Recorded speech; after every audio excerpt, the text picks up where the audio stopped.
मित्रांनो, welcome to engineering.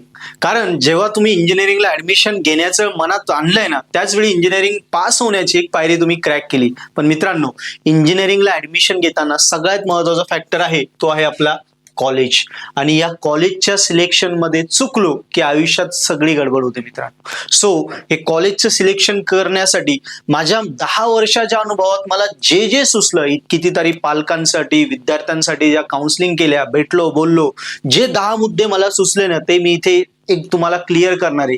या मुद्द्यांमधला प्रत्येक गोष्ट तुम्ही एक चेकलिस्ट बनवा, प्रत्येक गोष्ट मांडा. सरांनी जे पॉइंट सांगितले हे जर आपल्या कॉलेज निवडीच्या बाबतीत प्रॉपर बसत असेल तर त्याच कॉलेजला आपल्याला ऍडमिशन घ्यायचंय. आता हे कॉलेज ऍडमिशन 12वी नंतरही तुम्ही फर्स्ट इयरला घेताय इंजिनिअरिंगला, किंवा जे मुलं डिप्लोमा नंतर डायरेक्ट सेकंड इयरला घेताय, सगळ्यांना या व्हिडिओचे हे मुद्दे बघायचे. आणि त्यातल्या त्यात काही जे मुलं आहेत जे आता फर्स्ट इयरला इंजिनिअरिंगला होते पण त्यांना सेकंड इयरला कॉलेज आणि ब्रांच चेंज करायची, त्यांनी सुद्धा नवीन ज्या कॉलेजला जायचं ना त्या कॉलेजला या सगळ्या गोष्टी आहे का, तरच त्या कॉलेजला जा, नाही तर आता ज्या कॉलेजला त्याच कॉलेजला कंटिन्यू करा. सो तिन्ही प्रकारच्या मुलांना हा व्हिडिओ डेडिकेटेड आहे आणि माझ्या 10 वर्षाच्या अनुभवाचं आहे. हे 10 मुद्दे तुमचं इंजिनिअरिंग कॉलेज सिलेक्शन परफेक्ट बनवतील. मित्रांनो, पहिलं तर सिलेक्शनचं मी क्लिअर केलं की सिलेक्शन चुकलं, भले तुम्हाला 99% मार्क आहे, पण कॉलेज सिलेक्शन चुकलं, आयुष्यात तुमचं वाटोळं झालं. येस. सो त्याच्यासाठी पहिली गोष्ट, कुठल्याही कॉलेजमध्ये जाताना आपल्याला चेक करायचं ऍडमिशन घेताना या कॉलेजला प्लेसमेंट किती आहेत. ओके, म्हणजे समजा फायनल इयरला 500 मुलं पास आउट होत आहे, तो 500 पैकी ऍटलिस्ट 400+ मुलांच्या प्लेसमेंट होत आहे का, नसतील होत तर विचार करण्यासारखे. प्लेसमेंट झाल्यानंतर त्या कॉलेजेसमध्ये भरपूर सारे कॉलेज सांगता आमचे 500 पोरांपैकी 489 प्लेस आहे, पण म्हणजे ना पॅकेज काय भेटलं, ऍव्हरेज पॅकेज किती आहे, हायेस्ट पॅकेज किती, लोएस्ट पॅकेज किती. आणि हायेस्ट पॅकेज मध्ये पण ते 500 मधल्या फक्त 2 मुलांना हायेस्ट पॅकेज आहे, बाकीचे त्याच्या कुठे लागत पण नाही, तो पण रेशो क्लिअर नाहीये, लक्षात ठेवा, तो पण योग्य नाही. म्हणजे समजा एखाद्याला हायेस्ट पॅकेज भेटतंय 15 लाखाचं, तर मग त्याच्या निगडीत बाकीचं डायरेक्ट मिडल जे पॅकेज आहे ते डायरेक्ट 5 लाखाचं आहे. असं नको ना, एकाला 15 लाख भेटतंय तर काही 12 लाख वाले पाहिजे, काही 10 लाख वाले पाहिजे, काही 8 लाख वाले पाहिजे.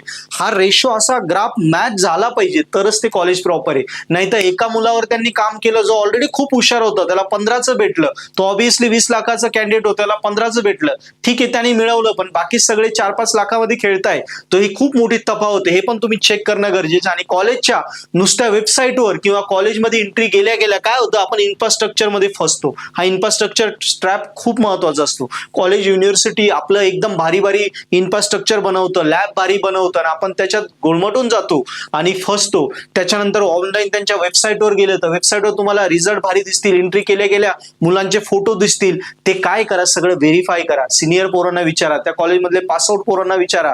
ते जेव्हा तुम्ही व्हेरीफाय करशाल तेव्हाच तुम्हाला क्लिअरिटी येईल का हा खरं काय. कारण खोटं सगळेच जण दाखवू शकतात आणि भारी भारी करून दाखवतात. हे सोशल मीडिया ना, हा ब्लाइंड ट्रस्ट कशावर ठेवतो आपण, सोशल मीडियावर.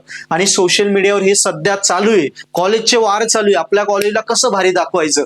मग काही कॉलेजेसला पार प्लेसमेंट काय, त्या कॉलेजला बिल्डिंग सुद्धा नाही, पण तुम्ही सध्या सोशल मीडियावर त्यांचे फोटो बघितले तर वा काय जबरदस्त आहे. या गोष्टींच्या बाबतीत एकदम सिरियस राहा मित्रांनो.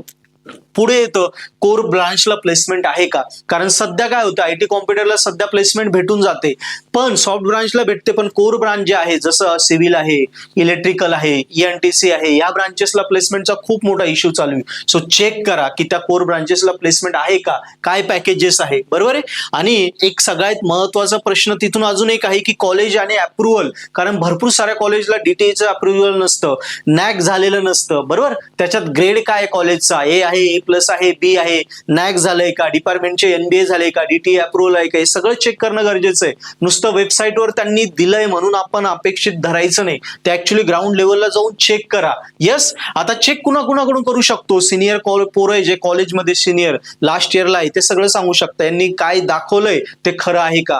आपल्या त्या कॉलेजमध्ये पासआउट कोणी अल्युमिनी असतील त्यांच्याकडून माहिती घेऊ शकतो. कोणी चांगले टीचर तुमच्या ओळखीचे त्या कॉलेजमध्ये वर्किंग आहे त्यांच्याकडून आपल्याला माहिती मिळू शकते. कळतंय. कळतंय? सो आजूबाजूने इतर सगळ्या गोष्टींनी आपण त्या गोष्टीची डिटेलमध्ये चौकशी करू शकतो मित्रांनो. बघा आता अजून एक कॉन्सेप्ट येतो फॅकल्टी क्वालिटी. फॅकल्टी क्वालिटी कशी, फॅकल्टी पीएचडी किती आहे, किती फॅकल्टीच्या काय काय इम्प्रुव्हमेंट आहे, त्यांचे पेटंट किती, कॉलेजच्या वेबसाईटवर या माहिती भेटतात.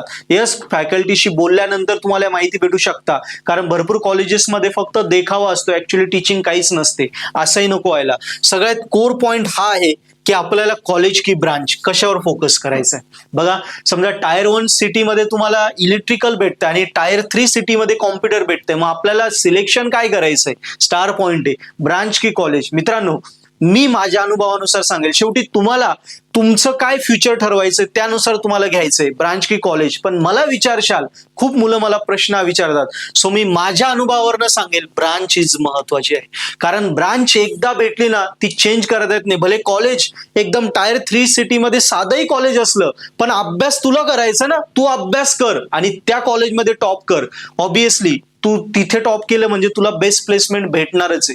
सो माझ्या मताने विचारशील तर ब्रांच महत्वाची. मग ऑब्विसली तुला वाटतं अरे या कॉलेजमध्ये शिक्षक नाही, मी ब्रांच तर घेतली, मला पाहिजे होती इलेक्ट्रिकल, मी भेटली, पण मला तिथे शिक्षक नाही चांगले, बाहेर क्लासेस लाव, कितीतरी ऑनलाईन ऑफलाईन क्लासेसचे ऑप्शन आहे, सेल्फ स्टडीचा ऑप्शन आहे, कितीतरी गोष्टी आहे, बाहेर तू स्वतःला डेव्हलपमेंटच्या गोष्टी करू शकतो. सो ब्रांच चेंज होत नाही, कॉलेज चेंज असेल तर तिथे बाकी या क्लासेस वगैरे ह्या त्या गोष्टी घेऊन एक्सटर्नल रिसोर्सेस घेऊन स्वतःला डेव्हलप करू शकतो. जे टायर 1 सिटीमध्ये तेच टायर 3 सिटीमध्ये एक्सटर्नल क्लासेस वगैरे या गोष्टींनी स्वतःला डेव्हलप करता येईल. पण ब्रांच चेंज नाही होणार, कारण ब्रांच ही आयुष्यभर आपल्याला सोबत असते. कारण आपण कुठल्या ब्रांचमध्ये इंजिनियर झालं त्यानुसार करिअर ग्राफ चेंज होणार आहे. कॉलेज आयुष्यभर सोबत नसतं, कॉलेज 4च वर्ष सोबत असतं. हा माझा अनुभव आहे. बाकी जे ते तुला काय सांगेल ते ऑब्विसली वेगळं आहे, सो ते मला माहिती नाही, पण मला विचारलंय तू म्हणून मी सांगितलं की ब्रांच जास्त महत्वाची. येस मित्रांनो, सो या सगळ्या गोष्टी मी क्लिअर केल्या होत्या. आता अजून एक महत्वाचा मुद्दा राहिला, ब्रांच कॉलेज नंतर इंडस्ट्री एक्सपोजर काय, कारण सध्या जो ट्रेंड चालू आहे त्यानुसार आपल्या कॉलेजमध्ये इंडस्ट्री एक्सपोजर काय, जसं की आपल्या इंडस्ट्रियल व्हिजिट्स होतात का, काही कॉलेजचे इंडस्ट्रीचे जे लोक आहेत त्यांचे आपल्या कॉलेजेसमध्ये येऊन ट्रेनिंग्स होतात का, काही त्या लेवलचं आपल्याला काही प्रॅक्टिकल वगैरे लॅब्स वगैरे आपल्या कॉलेजमध्ये आहे का, रिसर्च लॅब आहे का, आयडिया लॅब आहे का, या सगळ्यांनी इंडस्ट्री एक्सपोजर आपल्याला भेटतं. कळतंय तुला? सो ते पण तुला चेक करणं आहे. आणि शेवटी एकच सांगेल, जेवढी तू कॉलेजला फीस भरतोय त्याचं रिटर्न ऑन इन्व्हेस्टमेंट काय आहे. म्हणजे ऑब्विसली जेव्हा तू या सगळ्या गोष्टी चेक करशील तेव्हाच तुला कळेल की हा एवढ्या गोष्टी टिक, जे मी तुला सांगितलं चेकलिस्ट मध्ये या टिक ओके आल्या, आता जास्त टिक आल्या ज्या ठिकाणी, सो मग त्याच्यानुसारच तुला कळेल की आता मी एवढी फी भरतोय, मग माझं हे रिटर्न ऑन इन्व्हेस्टमेंट एवढं 100% होणार आहे. तेव्हा तुला कॉन्फिडन्स येईल आणि त्याच वेळी ते कॉलेज तू सिलेक्ट कर. कळतंय मित्रांनो? सो व्हिडिओ खूप महत्वाचा होता. 10 वर्षाचे माझे अनुभव मी इथे ऍड केलेले. सो व्हिडिओ सगळ्यांना शेअर कर, पर्पल आर्टला नक्की सबस्क्राईब कर. आणि आता इंजिनिअरिंगला एंट्री करतोय, सो इंजिनिअरिंगला आल्यानंतर proper study material, online classes जसं मी म्हटलं ते पर्पल आर्ट ऍप्लिकेशनवर आपल्या अवेलेबल आहे. पर्पल आर्ट काय करतं, पर्पल आर्टचं रेकॉर्डेड कोर्सेस, इंजिनिअरिंगचं स्टडी मटेरियल जसं notes, video lecture, solve paper, असं प्रॉपर आपल्या college wise branch wise study material असलेलं पर्पल आर्टचं ऍप्लिकेशन आहे, जे प्ले स्टोअरवर ऍप स्टोअरवर अवेलेबल. इंजिनिअरिंगला आलेले हजारो मुलं पर्पल आर्ट ऍप्लिकेशन डाउनलोड करून त्याच्यावरचे पूर्ण सेमिस्टरचे सबस्क्रिप्शन पॅकेजेस सबस्क्राईब करून अभ्यासाला लागतात. कारण त्यांना माहिती कॉलेजेसमध्ये इन्फ्रास्ट्रक्चर असेल तर फॅकल्टी नसेल, फॅकल्टी असेल तर शिकवलं जात नसेल. हे ओव्हरऑल प्रॉपर स्टडी करून घेणं हे काम पर्पल आर्ट करतं आपल्या ऑनलाईन रेकॉर्डेड सबस्क्रिप्शनच्या क्लासेस मार्फत. सो तू सुद्धा आता हा व्हिडिओ बघतोय, सो लगेच इंजिनिअरिंगला चाललाच आहे फर्स्ट इयर नंतर किंवा डायरेक्ट सेकंड इयर नंतर, सो लगेच पर्पल आर्ट ऍप डाउनलोड कर. त्याच्यावर इंजिनिअरिंगला जाण्याच्या आधीच सबस्क्रिप्शन अभ्यासाला लागून जा. म्हणजे ऑब्विसली आपल्याला ठरलंय ब्रांच कुठली घ्यायची, कॉलेज तर भेटणारच आहे, पण आत्ताचे दिवस वाया नको जायला, कारण ऍडमिशन होणार आहे अजून 2 महिन्यांनी. सो आत्तापासून अभ्यासाला लागला तरी तुला फायदा होईल, कारण खूप सारे मुलं 12वी नंतर आत्ताच किंवा डायरेक्ट सेकंड इयर आत्ताच पर्पल आर्टचे कोर्सेस घेऊन अभ्यासाला लागले. तू सुद्धा अभ्यासाला लागून जा, म्हणजे इंजिनिअरिंगला गेल्या गेल्या तू ब्लँक राहणार नाही, इतर पोरांच्या एक स्टेप पुढे असशील. Best of luck.